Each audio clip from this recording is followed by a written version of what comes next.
Bonjour à tous! Bienvenue à Hebdo4, votre émission d'information locale et régionale. Voici la programmation pour notre édition du 19 novembre. Un entretien avec l'honorable Diane Leboutillier, le maire de Port-Daniel-Gascon, un spectacle bénéfice pour Accroche-Cœur, l'opération Père Noël en Gaspésie, l'organisation d'une ligue d'hockey-luge, l'Assemblée générale annuelle de Télévague et votre chronique Rendez-vous. Télévague vous souhaite une très bonne émission. Débutons l'information de cette semaine avec l'entrevue de l'honorable Diane Leboutillier, ministre des Pêches, des Océans et de la Garde côtière canadienne, qui nous parle de l'industrie de la pêche. Sans plus tarder, allons écouter ce qu'elle avait à nous dire. Bonjour. Récemment, les scientifiques sont arrivés à des conclusions assez préoccupantes concernant l'état des stocks des crevettes dans l'estuaire et le golfe du Saint-Laurent. Il y a eu seulement 38 du quota qui a été pêché cette année. C'est quoi vos plans pour assurer l'avenir de l'industrie de la crevette au Québec? Ben écoutez, effectivement, depuis 2 ans, c'est pas quelque chose de nouveau là, au niveau du milieu parce que depuis 2 ans, on savait là, qu'au niveau de la pêche à la crevette, ça se passait pas bien là, au niveau des pêcheurs. Puis on le voit avec les réchauffements climatiques aussi. Puis même cette année, au niveau du Golfe, ça s'est jamais autant réchauffé. Donc, on voit là que cette année, comme vous l'avez mentionné, on n'a pas pu attraper plus que 38 là, au niveau de la capture, au niveau de la crevette. Le Mhm. rapport a été déposé. Il y a des rencontres qui se font actuellement avec les pairs, des discussions qui vont avoir lieu.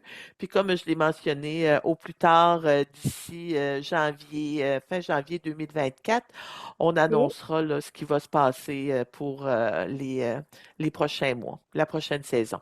OK. Le 14 novembre dernier, à Newport, vous avez fait une annonce importante pour soutenir l'industrie de la pêche. Pouvez-vous nous partager cette nouvelle? Oui, c'est avec le Fonds des pêches, on annonçait à Newport un 6 millions de dollars qui a été alloué à diverses entreprises en Gaspésie, aux îles de la Madeleine.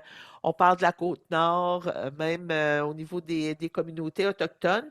Donc, c'est vraiment le Fonds des pêches qui travaille pour vraiment projeter le secteur des pêches dans l'avenir. Fait qu'on va parler d'innovation, on va parler de comment on peut améliorer le bilan environnemental. On parle de recherche aussi sur éventuellement de nouvelles espèces dont on pourrait faire la capture, comme on l'a fait à l'époque pour le poisson de fond en se mobilisant tout le monde pour développer le homard.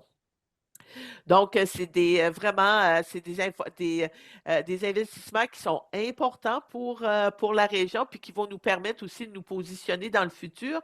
Puis, on était au Quai Newport où les travaux avaient débuté. Là aussi, on a besoin d'avoir des infrastructures qui sont résilientes. Et comme je disais, enfin, on annonçait, là, on voyait là, que le travail était commencé là, au niveau des quais Newport, Ouais. parce que là aussi, par rapport aux quais, au niveau des changements climatiques, le fait que les tempêtes sont plus grosses, le niveau des océans augmente, on se doit d'avoir là, des infrastructures qui vont pouvoir pérenniser là, notre secteur des pêches là, pour l'avenir. Fait que c'est du travail, c'est de l'économie.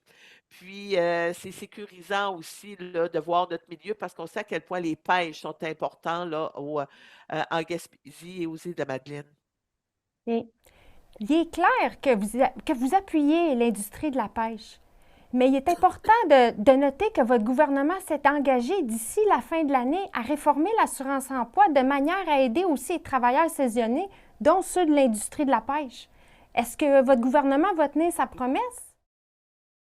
Écoutez, au niveau de l'assurance emploi, je peux vous dire que depuis 2015, on a fait des grosses modifications dans l'assurance emploi. On a aboli la réforme Harper, ce qui a déjà été un plus pour la région. Puis actuellement, dans les discussions, il y a eu des discussions qui se sont faites, mais je dois vous dire aussi que dans l'ensemble du territoire gaspésien aux îles de la Madeleine, nous sommes aussi en pénurie de main-d'œuvre. Donc, il y a du travail qui se fait. Moi, j'ai eu des rencontres aussi avec les gens des syndicats. Donc, on continue d'être prêts avec le milieu. Mais je veux vraiment, là, comme je le mentionne, on a aussi des pénuries de main-d'œuvre. Donc, qu'est-ce qu'on peut faire pour améliorer le système, pour faire en sorte qu'on puisse répondre au développement économique de la région? Parce que ça aussi, on le voit, là. Moi, là, à tous les ans. Puis les gens le voient, là, des restaurants qui ne sont pas capables de trouver de gens pour travailler, qui doivent couper dans leurs heures. Puis ça nuit au développement économique de la région. Donc, il y a un gros travail qui doit se faire. Puis pour ça, on va avoir besoin de tout le monde. Il en va pour moi là, de l'avenir de la région. Lors de la séance du Conseil de la municipalité de Port-Daniel-Gascon tenue le 13 novembre dernier, Télévague a fait la mise au point sur certains sujets avec le maire, M. Henri Grenier. Et voici ses propos. Lorsqu'ils viennent à la municipalité, qu'ils rencontrent l'inspectrice municipale pour lui demander un permis, que ce soit pour construire une résidence ou un garage, c'est que l'inspectrice doit se conformer aux règlements municipaux et également aux règlements provinciaux, dépendamment, je veux dire, de la demande.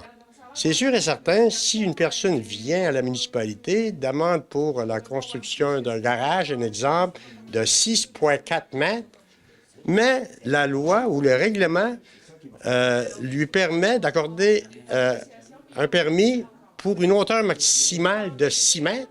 Ça veut dire que dans ce cas-là, si la demande est de 6,4, elle ne pourra pas émettre le permis. Ce que je disais tantôt, c'est la même chose. Si je demande à un policier, oui, il y a une zone de 50 km, si je peux faire 80, il va me dire, ben non, mon garçon, la zone, c'est 50 km. Lui, il ne peut pas me donner l'autorisation pour faire 80. Pas plus que mon inspectrice municipale peut autoriser, peut émettre un permis pour la construction d'un garage de 6,4 mètres, tandis que la loi lui dit l'hauteur maximale, c'est 6 mètres. Donc, les lois sont faites pour être respectées. Absolument. Mais je veux dire, sont là, oui, d'un côté, pour être respectées. Mais ce que je veux dire, encore une fois, c'est que l'inspectrice municipale, c'est pas elle qui décide. C'est pas la décideuse. Elle décide, dépendamment, je veux dire, des lois et des règlements. Dites-moi, vous avez parlé de la mise à jour des rénovations qui ont cours à l'Aréna actuellement. On en est rendu. Ah, on en est rendu, c'est qu'au niveau de la superficie glace, là, oui. Bon, ça, c'est sûr qu'on a eu un peu de retard. C'est dû, je veux dire, au courant électrique, Hydro-Québec, une demande qu'on a faite depuis mars dernier. C'est pas encore complété avec Hydro.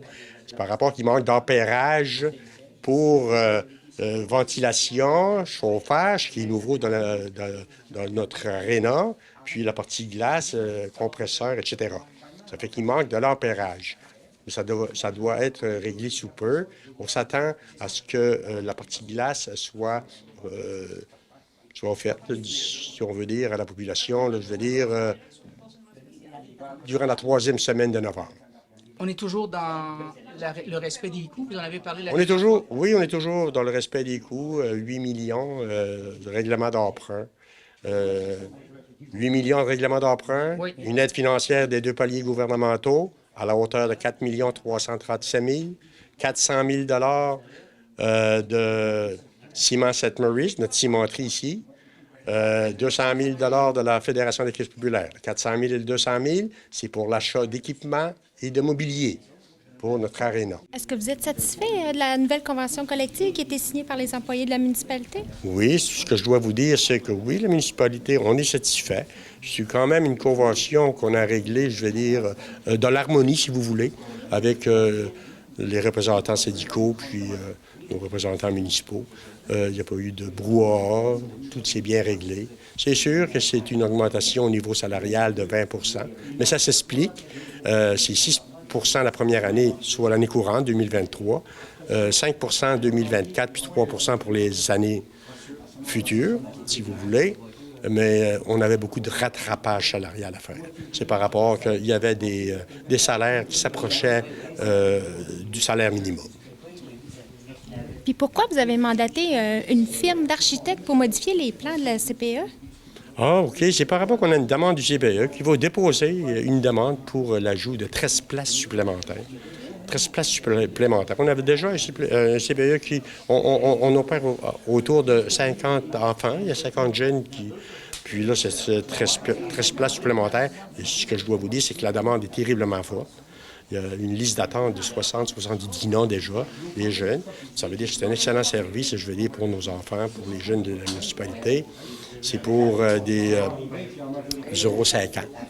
Puis le bâtiment appartient à la municipalité, il soit en location. Ça veut dire que c'est à nous de faire en sorte qu'on puisse utiliser le sous-sol pour les 13 ajouts, les 13 places supplémentaires.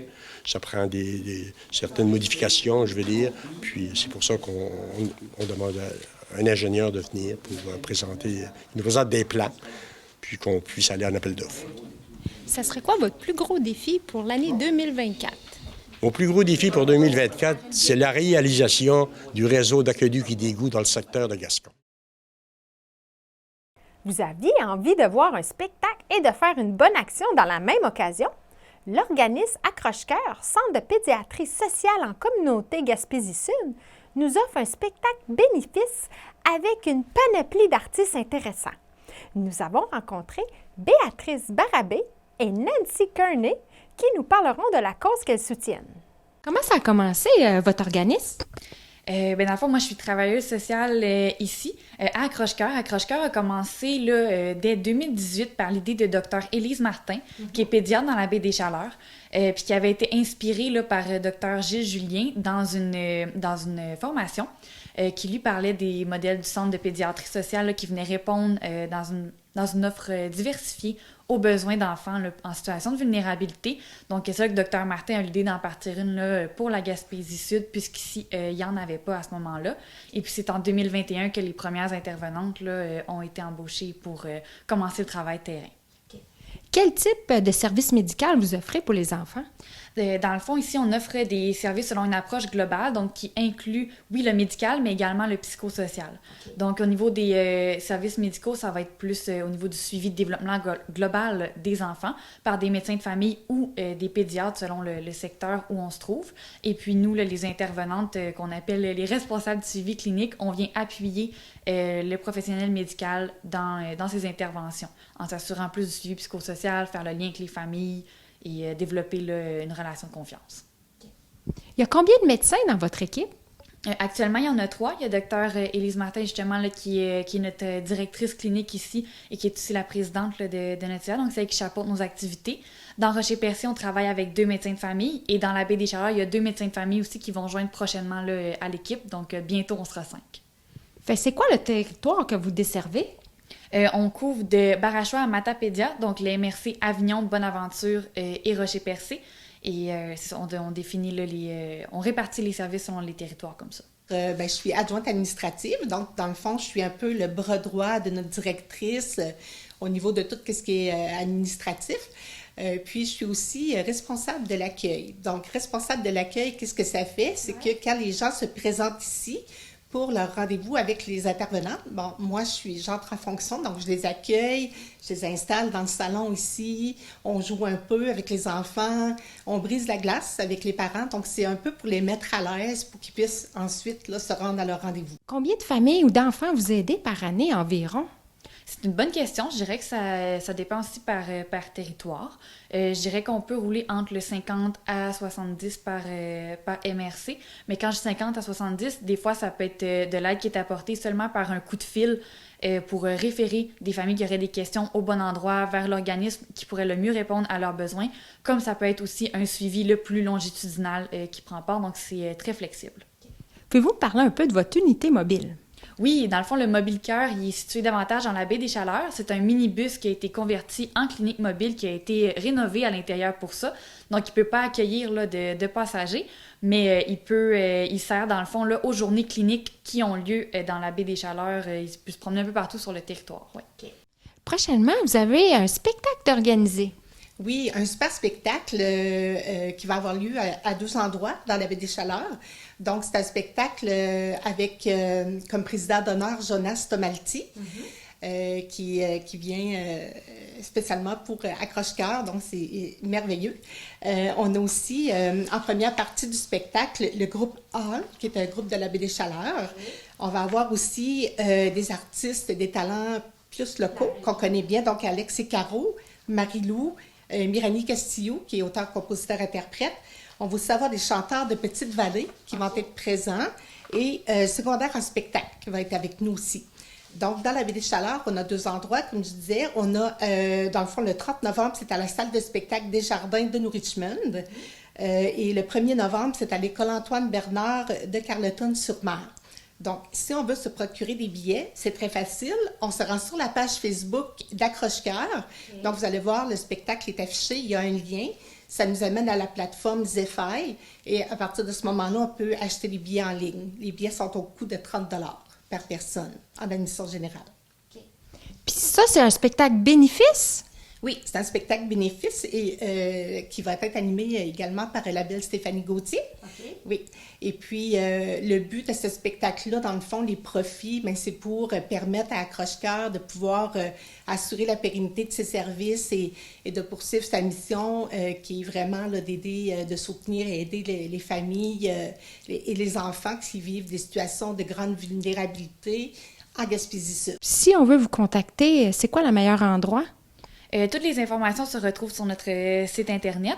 Il y a aussi là, le formulaire de référence qui est disponible pour avoir accès à nos services. Et sinon, les coordonnées se retrouvent là, sur notre site Internet aussi. Vous aimeriez faire la différence dans la vie d'un enfant? C'est ce que l'opération Père Noël en Gaspésie veut faire. Il permet à des enfants défavorisés ou qui n'ont plus de famille de vivre des moments magiques le matin du 25 décembre parce que le Père Noël leur aura apporté un cadeau qu'il lui avait demandé. Donc, nous avons saisi l'occasion pour en discuter avec Catherine Haché du Musée acadien de Bonaventure sur comment on peut devenir un Père Noël d'un jour. La 29e campagne d'Opération Père Noël vient d'être lancée. Ça vient d'où, ça?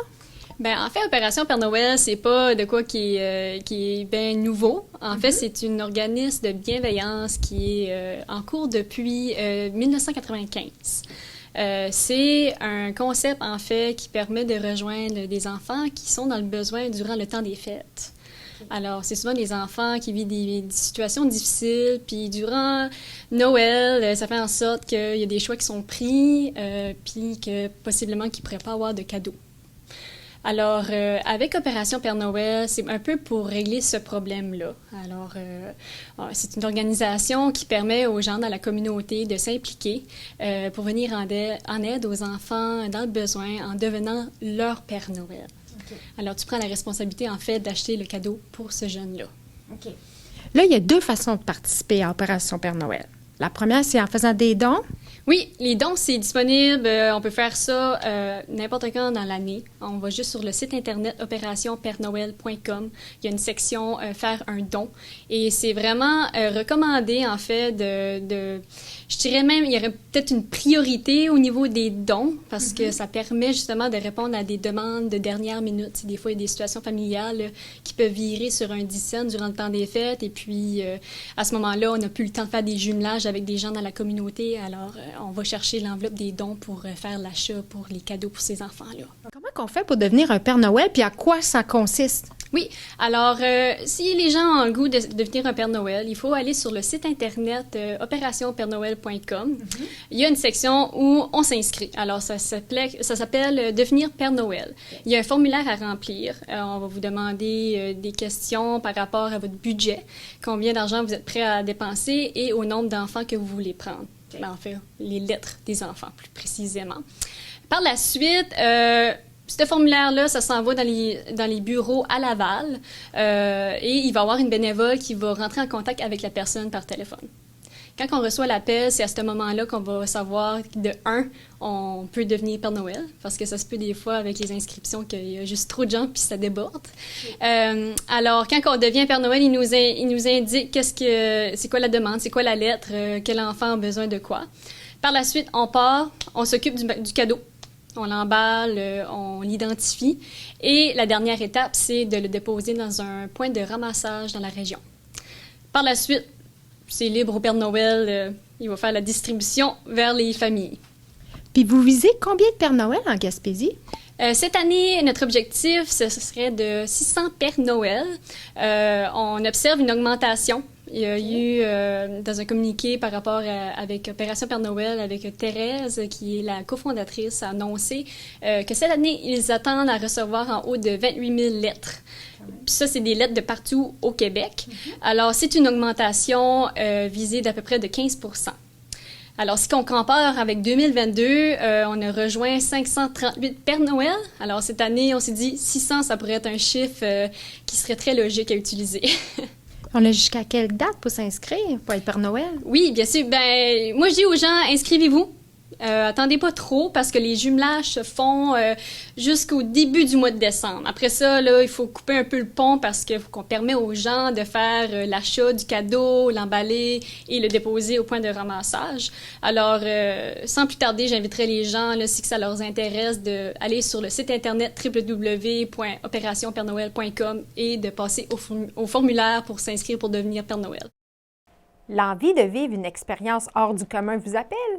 Isabelle Pépin nous offre une initiation au hockey sur luge et nous parle de la Ligue de para-hockey qu'un groupe d'individus veut créer dans notre région.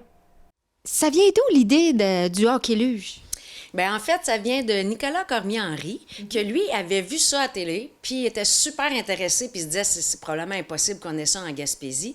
Puis il a contacté le stéréo de l'URLS pour faire des demandes pour si c'était possible d'avoir du hockey luge à Bonaventure.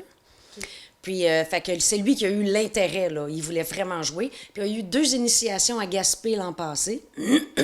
Puis, on est allé, j'étais allée avec lui. Puis là, on a joué à Gaspé. Puis là, ben Luce était là aussi, qui travaille à l'URLS. Il y avait d'autres partenaires à Gaspé qui ont, eux, déjà leur luge. Donc, nous, on voulait notre équipe. Puis là, ben c'est en branle.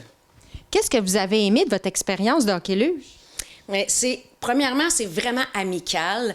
Puis, on a eu tellement de fun, puis on a ri parce que c'est tellement difficile comme de garder l'équilibre. C'est pas tellement difficile, mais c'est toute une autre expérience. Assis sur la luge, à tomber, à se relever. C'est drôle, on a eu du fun, puis on sue à souhait. On a vraiment l'impression de bouger puis de faire du sport. Prochainement, il va y avoir une initiation au hockey luge. Ça va être où? Ça va être à Bonaventure, à l'Arena. Donc, il va y avoir l'initiation de 1h à 4h et il va y avoir un tournoi amical le soir de 6 à 10. Okay. C'est quelle date, ça? C'est le 2 décembre. Okay. Ça va prendre combien de joueurs pour le petit tournoi amical? Bien, en fait, en principe, c'est 6 joueurs par équipe. S'il y en a plus, on a des changements, donc ça fait du bien de respirer un peu. Okay. Puis, sinon, ben, on s'organise. Et si jamais on peut jouer du 4 contre 4 ou on peut ne pas mettre de goaler, après ça, c'est freestyle. Okay.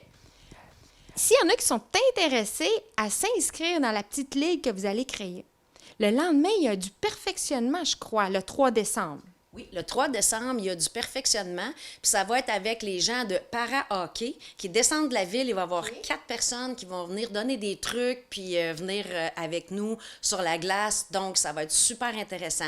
Ça, c'est les personnes qui veulent faire partie d'une des 2 équipes, parce qu'il va y avoir une équipe à Gaspé aussi, puis la nôtre à Bonaventure. Est-ce qu'on a besoin d'avoir un équipement? Oui, bien sûr, pour se protéger. Donc, l'équipement, bien, si ça prend le casque, les gants, les coudes, les épaulettes, les luges et les petits bâtons hockey avec les pics au bout. Par contre, tout ça, c'est fourni. Oui. Donc, c'est gratuit. Si vous avez votre propre équipement, fantastique, vous l'apportez. Sinon, nous, on va avoir tout le stock pour vous. Mais comment vous avez fait pour avoir tout cet équipement-là? Bien, c'est grâce à la FAC et l'URLS qui ont fait des demandes de subventions, puis qu'il y a aussi comme eu les luges, puis l'équipement. Donc, ils ont fait un gros travail pour nous aider, puis on les remercie. Puis il y a Nicolas aussi, Cormier-Henry, qui est bénévole puis qui s'occupe de la Ligue. Donc, c'est les partenaires importants, puis c'est grâce à eux. Puis si on veut s'inscrire à cette activité-là, c'est où? C'est sur le site, ça s'appelle Para-Hockey Bonaventure. Puis tout va être mis là sur le site. Donc, l'inscription est là. S'il y a des besoins particuliers, toute l'information va se retrouver là. Okay. Puis je tiens à mentionner aussi que c'est pour tous. C'est pas juste pour les personnes qui ont une limitation physique. OK. Donc, n'importe qui, monsieur, madame, tout le monde veut essayer. Venez nous voir, juste aussi voir ou essayer. Mais dans le fond, on est une belle gang, puis c'est le plaisir qui compte. Bouger en ayant du plaisir, c'est vraiment ça qu'on cherche. Donc, puis aussi, ça ne prend pas de compétences nécessaires en hockey, là, parce que de toute façon, même si on est très bon sur nos patins, on est sur des luges, donc c'est différent. C'est vraiment très trippant. Le 15 novembre dernier, c'était le déroulement de l'Assemblée générale annuelle de Télévague. La télévision communautaire a présenté ses états financiers et son rapport annuel d'activité 2022-2023. Et par la même occasion, le plan d'action pour la prochaine année, présenté par Colette Dard, la directrice générale de Télévague. L'AGA s'est déroulé dans une atmosphère conviviale pour tous ses membres. En voici un extrait. Donc, notre conclusion, c'est que nous n'avons rien relevé là, qui nous porte à croire que ces états financiers ne donnent pas une image fidèle de la situation financière de l'organisme au 31 août 2023. Télévague a produit plus de 200 émissions au cours de la dernière année. La grille horaire complète de ces émissions est disponible en tout temps au babillard électronique et sur les réseaux sociaux. Nous poursuivrons notre travail afin de développer notre programmation en tenant compte des intérêts de notre clientèle. Pour bonifier notre programmation, l'implication du milieu est indispensable. Des efforts sont déployés en ce sens. Les heures de diffusion se sont multipliées, facilitant ainsi l'accès à l'information. Et maintenant, votre chronique Rendez-vous. Bienvenue à la chronique Rendez-vous de cette semaine. Diabète pas à boc organise un whist militaire mercredi le 22 novembre à 19h30 au Club des 50 ans et plus de Chandler. Organisez vos tables. Pour information, communiquez avec Monique au 418-385-2333 ou le 418-616-1715.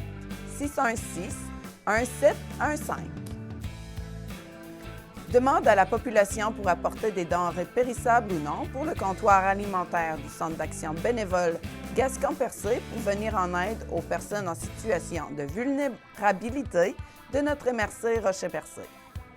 Pour information, communiquez avec Nancy Lefebvre au 418-689-6023, poste 103. Jusqu'au 13 décembre, la Guignolée 2023 se fera virtuellement. Vous pouvez faire vos dons en ligne. Vous pouvez aussi faire vos dons en chèque par la poste sur un argent comptant au collectif alimentaire, 8A boulevard Gérard-Delevesque, Est, à Passepébiac. De novembre à mars, atelier de couture offert gratuitement à la salle municipale Eugène-Angléard de Saint-Godefroy. Un nouveau groupe chaque mois. Tout le matériel est fourni. Pour inscription, 418-752-5823 ou coculture@commercialposteo.de. Message à nos membres organismes. Faites-nous part de vos activités à Télévague par courriel au courrier@commercialtelevague.com ou véronique.televague@commercialgmail.com. Par téléphone au 418-752-6558 ou par télécopieur au 418-752-6559. Bonne semaine à tous!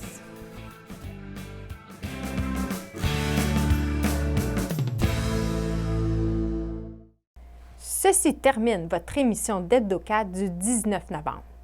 Merci beaucoup pour votre écoute et rendez-vous la semaine prochaine. Passez une bonne semaine!